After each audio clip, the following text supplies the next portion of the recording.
dan benar cara memanggilnya, maka semua permintaan Anda sulit bagi Allah untuk menolaknya, dikabulkan seketika. Nama itu kalau disebutkan dalam doa, maka Allah seketika akan menjawab doanya, dan jika dia meminta, maka akan mengabulkan segala permintaannya. Assalamualaikum warahmatullahi wabarakatuh. Teman-teman yang dirahmati Allah Subhanahu wa taala, alhamdulillah pada kesempatan kali ini kita akan membahas satu video dari Al-Mukarram Ustadz Adi Hidayat tentang bagaimana sulit bagi Allah Subhanahu wa taala untuk menolak doa ini apabila lafaz ini disebutkan atau nama ini disebutkan. Makna di sini sulit bagi Allah untuk menolak. Allah pasti akan mengabulkan doa tersebut apabila lafaz ini kita sebut dengan benar dan cara yang benar. Maka apakah lafaz tersebut? Mari kita simak videonya bersama-sama. Nah, sekarang untuk menunjukkan itu semua, maka ada satu kaidah. Kalau kaidah ini benar, dan inilah dari kalimat Bismillahirrahmanirrahim, akan muncul kemudian kalimat-kalimat lain sebagai tafsir dari kalimat ini, dan satu dengan yang lainnya akan saling menjelaskan. Indahnya nanti keterangan di Al-Fatihah dirinci di Al-Baqarah, terusannya ada di Ali Imran sampai dengan ke An-Nas. Indah luar biasa. Dan di setiap kalimat ada yang akan saling menjelaskan. Dan kunci dari semua ini terletak pada kalimat Allah. Dan ini bahasan terakhir kita, Allah. Makanya saya akhirkan. Baik. Saya bacakan dulu kaidahnya. Kitabnya At-Ta'rifat karya Imam Al-Jurjani. Ya. Nanti saya bawakan lagi beberapa kitab yang lain. Ini kadang-kadang kitab itu saya hafalkan, cuma kadang-kadang ada sebagian kawan-kawan yang mungkin belum mendapati referensinya, jadi menilai bahwa ini nggak ada nih, pendapat ini nggak ada, dari mana gitu kan. Nah, maka beberapa taklim mungkin saya akan bawa kitab-kitab itu supaya bisa untuk sharing di situ. Kalau ada yang kurang tepat silahkan diluruskan, tidak ada masalah. Saya sih enak saja. Kalau benar salah ya kita katakan itu keliru ya.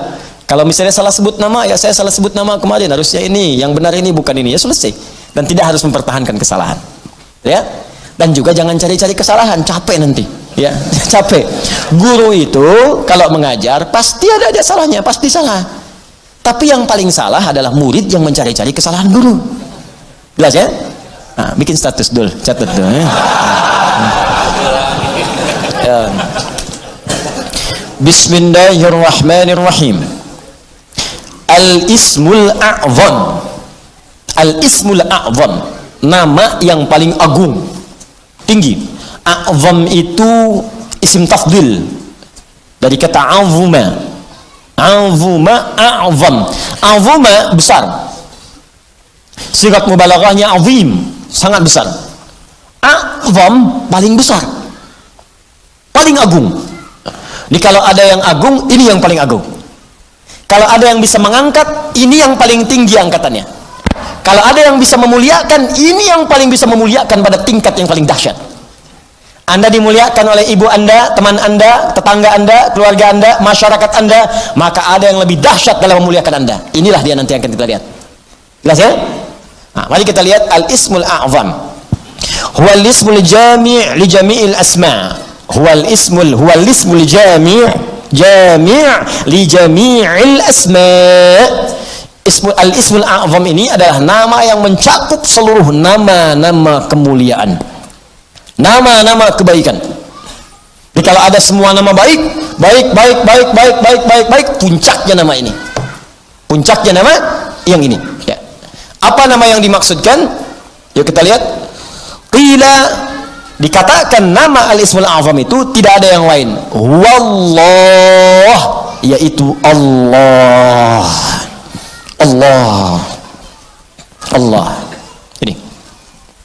Nama Allah itu disebut dengan nama Al-Ismul A'zam. Ini sepakat orang Arab langsung nyebut A'zam. Nama yang paling tinggi, nama yang paling agung, nama yang paling dahsyat. Al-Ismul Jami' li Jawami' Sifatil Mahmudah li Jami'il Asma'. Nama terbaik, teragung yang mencakup semua nama kebaikan yang pernah ada. Makanya ketika Allah memperkenalkan nama ini, Allah menyebutkan bahwa nama Allah ini memiliki semua sifat-sifat nama-nama kebaikan, baik namanya ataupun sifatnya. Itu kita temukan di Quran surah ke-7 Al-A'raf ayat 180. Quran surah ke-7 ayat 180. Di halaman 174, posisi paling kiri baris yang keempat sebelah atas.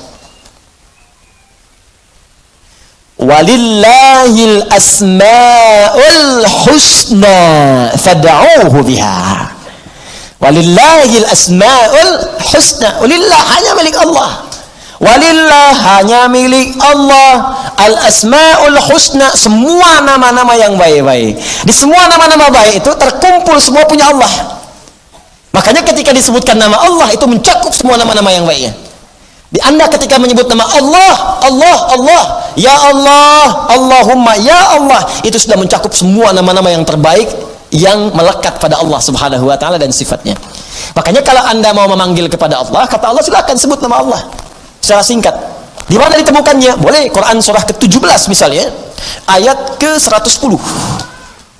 Ya, Quran surah ke-17 ayat 110. Ya. Halaman 293. Posisi paling kanan di baris yang ke-6. Qulid'u Allah awid'u ar-Rahman ayyamma tad'u falahul asmaul husna. Qulid'u Allah, kalau Anda sedang punya masalah, sedang punya persoalan, sedang punya kebutuhan, qulid'u Allah, panggil Allah, sebut, minta. Qul Allah, ya Allah, ya Allah, ya Allah, berdoa minta. Atau sebut Ar-Rahman, ya Allah ya Rahman, ya Allah ya Rahman. Atau kalau ingin spesifik, silahkan panggil nama-nama yang Allah miliki sesuai dengan kadar kebutuhan Anda. Semua namanya baik. Misal, Anda butuh rezeki, sebut namanya ya Razzaq. Anda sedang belajar, besok mau ujian, belajar supaya dipercepat ilmu, sebut namanya ya Alim. Anda sedang bekerja, ada yang usil, ada yang iseng, ada yang ingin mencelakai Anda, sebut namanya ya Jabbar, ya Malik. Sedang punya banyak masalah, sebut ya Sabar, Sabar, Sabar. Tapi kalau Anda ingin menyebut satu nama yang dengan itu semua masalah Anda tuntas, sebut Allah. Ya Allah, hamba bermunajat kepadamu. Ya Allah, hamba memohon kepadamu. Kalau Anda benar menyebutnya, benar memohonnya, maka demi Allah ada hadis yang langsung disampaikan oleh Nabi sallallahu alaihi wasallam, langsung disebut oleh Nabi. Jika Anda memanggil Allah dengan namanya yang paling tinggi ini dan benar cara memanggilnya, maka semua permintaan Anda sulit bagi Allah untuk menolaknya, dikabulkan seketika. Saya bacakan kitabnya, ini halaman 31. Saya hafal ini. Ya, paling kiri di pertengahan. Kitabnya Al-Aqaidah Al-Islamiyah karya Syekh Sayyid Sabiq. Ini kitabnya. Ya. Bismillah. Ismullahil A'zam. Ya, ada yang bisa bahasa Arab mau bacakan? Baik, saya bacakan langsung ya. Ismullahil A'zam. Ya, wa kama anna lillahi hadhil asma falahu ismun a'zam idza du'iya bihi ajaba wa idza su'ila bihi a'ta. Allahu akbar. Dan sebagaimana Anda ketahui bahwa Allah Subhanahu wa taala memiliki nama-nama yang sangat mulia, ya, Ar-Rahman, Ar-Rahim, Al-Malik, Al-Quddus, ya, dan seterusnya. Di balik nama itu ada nama yang paling tinggi. Dan kalau nama paling agung, paling tinggi itu Anda sebut dalam berdoa, idza du'iya bihi ajaba, maka Allah akan langsung mengabulkan. Wa idza su'ila bihi afa, dan jika Anda memohon kepada Allah, minta dengan nama itu, maka Allah akan memberikan apa yang Anda minta. Ya, mari kita lihat. Ja'a dzikruhu fima yali min ahadits. Kalau Anda tidak percaya, berikut ini saya tampilkan beberapa hadis-hadis, ya, yang mengabadikan kepada kita peristiwa-peristiwa dimaksud dari Nabi sallallahu alaihi wasallam.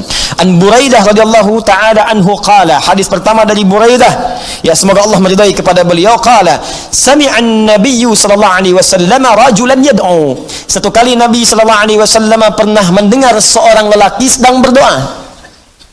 Lelaki itu berdoa, kedengaran oleh Nabi. Ya, apa doanya? Mari kita lihat.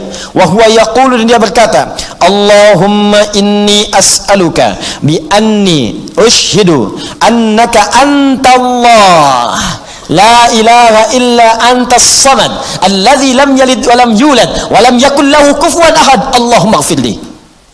Saya baca ke kitab.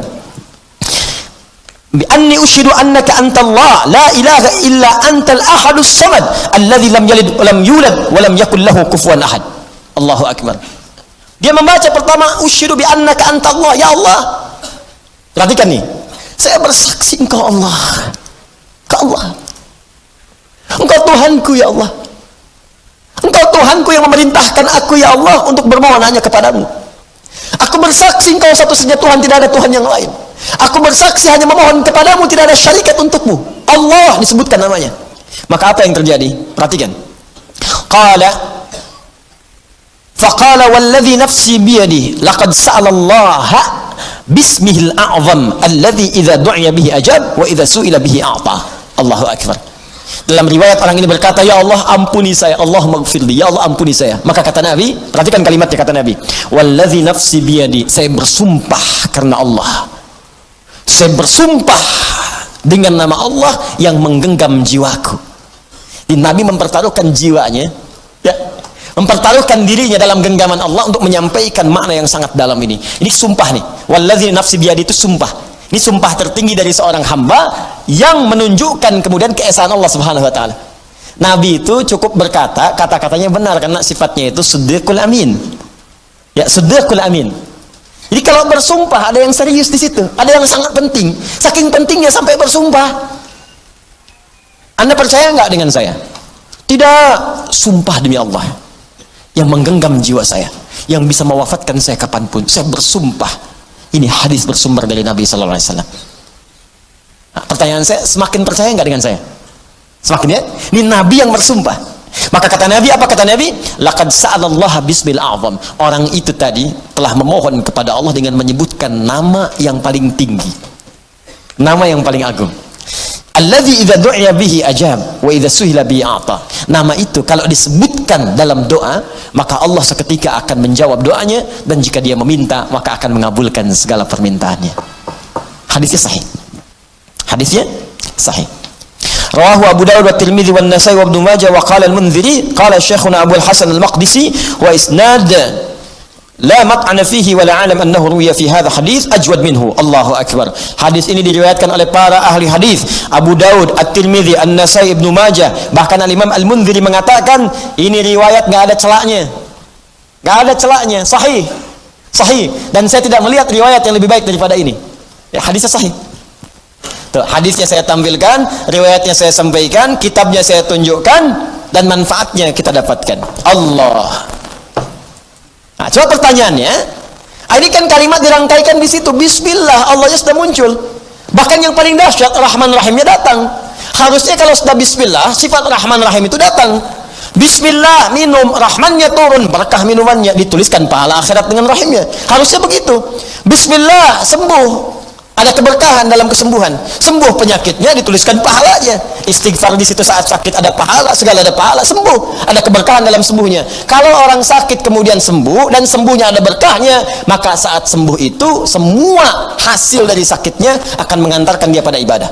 Dosa diampuni, begitu sembuh ibadah dia meningkat. Jadi kalau Anda pernah sakit, Anda istighfar, Anda berdoa terus sembuh. Nah, saat sembuh itu justru semakin jauh dari Allah. Itu artinya ada yang nggak berkah dalam doa itu. Ada yang nggak berkah dalam obat itu. Ada yang nggak berkah dari orang-orang yang datang menjenguk Anda itu. Ada yang nggak berkah. Kalau berkah itu makin rajin. Kenapa Anda sakit yang datang orang pengajian, yang datang orang masjid? Jadi begitu Anda selesai sakitnya, datang jadi sembuh, kadang-kadang jadi asbab hidayah. Rajinlah ke masjid deh. Rajin bangun malam, itu berkah di situ. Itulah Bismillah.